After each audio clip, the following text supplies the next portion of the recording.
Hello again, everyone. Well, this lockdown business is meaning that we had to cancel a trip coming up in the next couple of weeks, but it means there's a bit of time to crack on and fix a couple of problems with the van.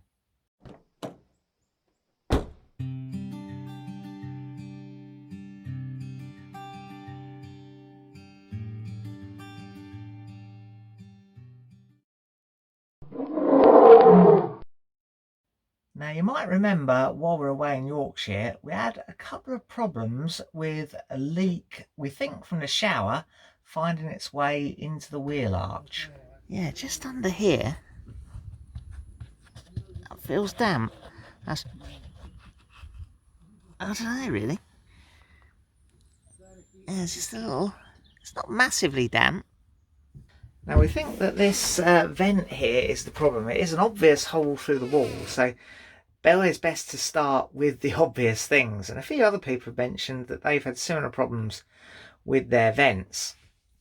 Now I could just block it up, could just take that out and block it up completely with a plate, but I'm not really sure I want to do that. I think ventilation is quite important, especially in the sort of steamy shower area. So what I want to do really is make a shroud for it, a cover for it. So I can use probably some of this, I've got loads of this left over from when we did the shower room.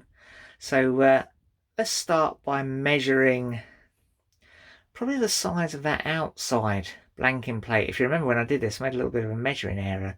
So that plate just covers up my error, but it'll be good to have a shroud that goes over that whole thing really. So yeah, there we go. 230 by 110 is the minimum inside dimensions we need for that shroud. Right, I've marked this off, but of course what I want to do is cut that out and then make a mould that I can heat up that and press in, so if that makes sense. So what I need is to use this to round off the bottom of this hole, but of course it's bearing guided, so my bearing, I will have nothing to guide on when I get down to that depth. So I'm going to have to cut this board in half, clamp it to the top, and then cut with my router down the distance from that line to that bearing, and then through both boards, if you see what I mean. And then I'm going to have to use that second board to guide the cutter on the first board. Did that make any sense at all?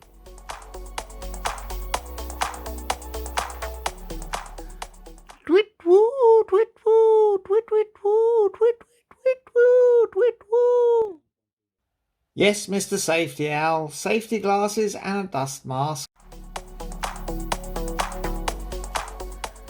Right, so what I need to do is to cut inside this line by the distance between the edge of the cutter and the bearing guide, which if you look very closely is about 6mm. So I'll draw another line 6mm inside that line.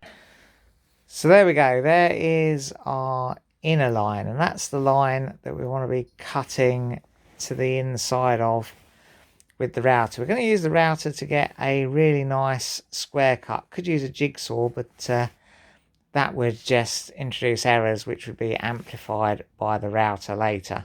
Hello boy, come looking for your tea? It's not your tea time yet, mate. It's only 4:30. I'm going to use this larger router. We usually use the small 1/4" router. I've got this big 1/2" router, and I think that will do a much better job. It's a bit more powerful, and we should be able to cut full depth pretty easily through that MDF. So now I've put the 1/2" cutter. This is for cutting deep grooves or whatever. And what I need to do is measure the distance from the blade to the edge of the router so I can set up a guide as a fence, and I reckon this is probably about spot on. So we're looking at around 65 mil. Actually, it's more like 63, isn't it? Anyway, let's mark that off. I think what I'm going to do is I'm going to cut the backside first. Now, Mr. Ginge has reminded me that, of course, we don't need to cut all the way through. Yeah, we just need to cut deep enough so that we clear that bottom hex screw on the router. Isn't that right, boy?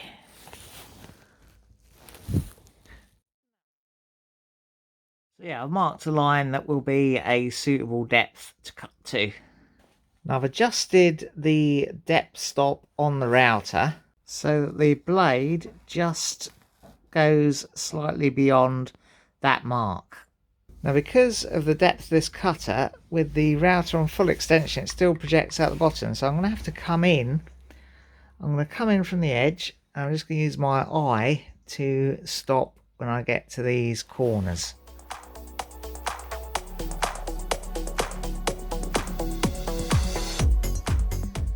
Oh dear, folks, we've had a bit of an error creep in. Yeah, all has gone reasonably well until you get to here, and you can see there's a hole, and that's because this bit of scrap board already has a hole in it. So what we're going to have to do, I think, is flip it over and use that edge on there and just make sure we're cutting a bit without a hole in it. We can just use the same marks, that'll be fine. Oh dear. Well, actually, Nikki's just called me in for dinner. We're about to have dinner, so I think we'll have to carry on with this tomorrow. Right, well, it's actually the next day now, and what I'm going to do is unclamp this and realign it with a piece of the bottom board which has this area undrilled, unscathed, whatever you want to call it.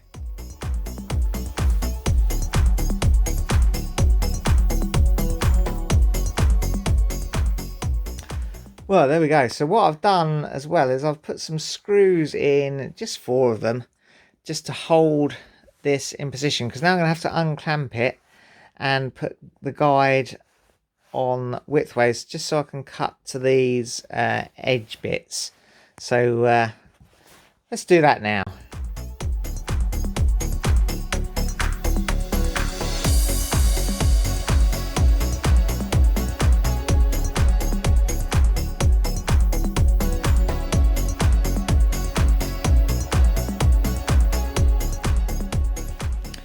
Righto, so that's the shape of the inside. You can see have a little bit of a wobble there, but I don't think that will really matter. So what I'm going to do now is I'm going to run this guide through, and we're going to run it with the bearing doing the guiding on the wall here. So we'll run it down probably to sort of half the depth of the cutter. You can see, well, maybe we'll try and get the full depth of the cutter, I think. We'll run it down to there, and then we'll be able to drop it again and run the bearing along there to the depth that we need. Does that make sense? Let's go ahead. I'll cut it, and hopefully you'll see what I mean.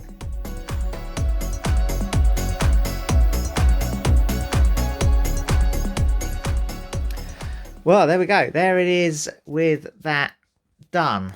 You can see we have gone a little bit wild here. This is a little bit rough, but I don't think that'll really matter. I don't think that'll show up too much in the finished product.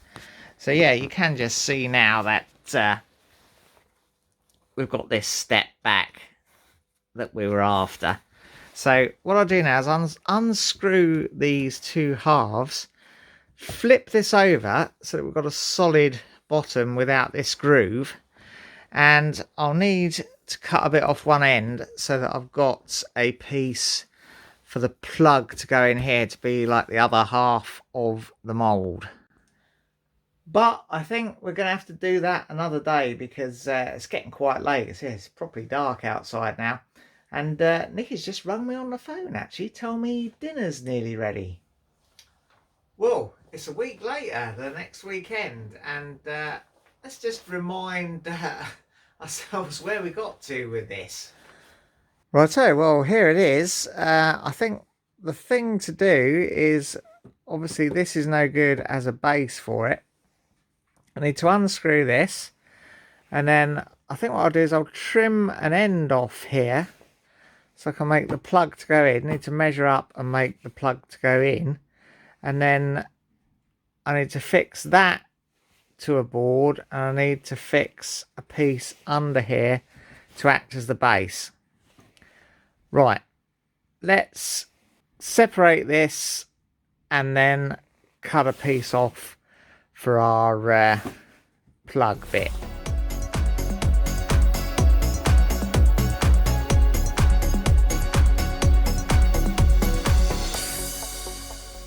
Oh, I got me some tea, look, in my Andy and Michelle Extreme Motorhoming Adventures mug that they gave me when we went underground a few weeks back.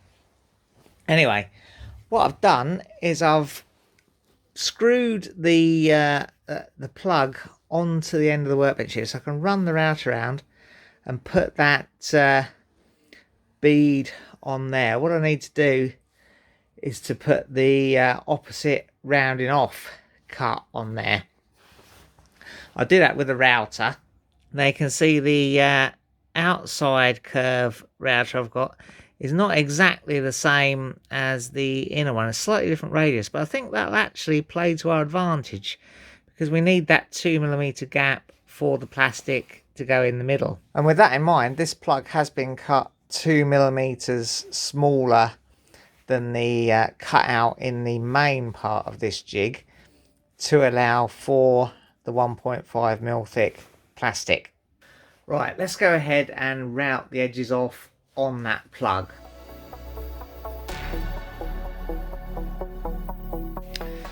Right, so well, here's my plug, and that will drop neatly into there. It's a bit of a shame about these corners, but never mind, we weren't quite accurate there, but I don't think that'll matter in the grand scheme of things. So what I need to do now is fit this down onto that board as a base, and then fix this onto some other piece of board to act as a plug, and then we'll nearly be ready to start trying to make our little cowling vent cover thing.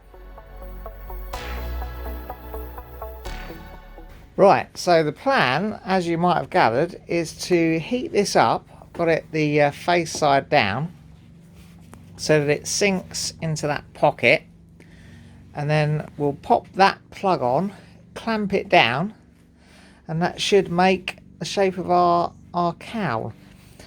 If I leave it hanging over a little bit, that'll allow for a bit of distortion and stuff, and yeah, we can trim it back and trim it round if it's successful. Let's yeah, let's give it a try, eh?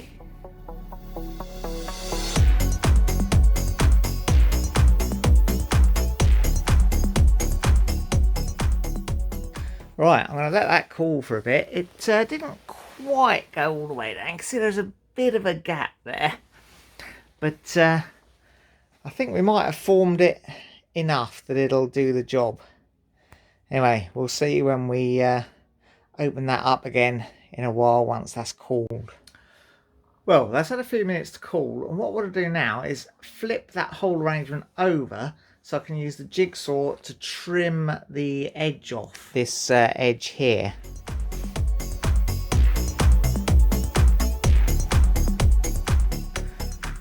Right, the next step I think is to mark 20mm all the way around. Give myself some nice radiuses on the corners, and I'll mark it on the back, and we'll cut that out so that we can fit it in the van.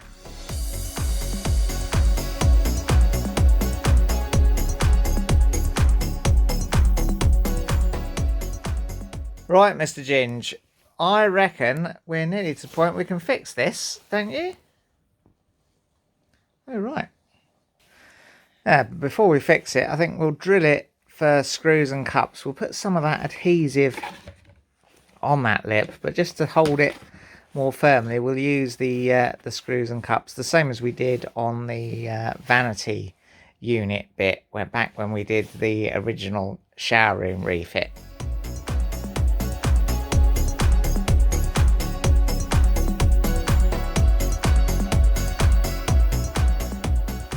Right, I think I've got all the stuff here we need to install it in the van.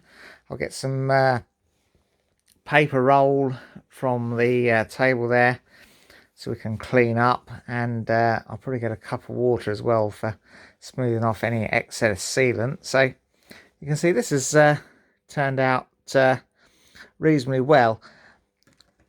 I'm going to put the sealant obviously on the lip there, and try and get it so that it forms a nice seal round, and then screw it in just to hold it a little bit extra secure.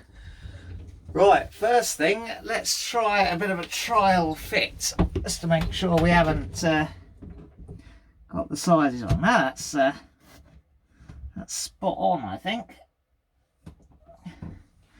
Right, actually I think I'll drill the screw holes first and put the sealant on, and then screw it all up tight as one fluid motion. Maybe.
Well, there we go. There is that job more or less completed, and hopefully that will stop that little weeping through the wheel arch, because the water will no longer be able to get to the inside structure of the wall. But it will still provide the original ventilation that it was intended to provide, so that's good too, I think. Well, that's all for now. If you enjoyed it, press like, subscribe if you want to see some more, and ring the bell to be notified when we upload something new.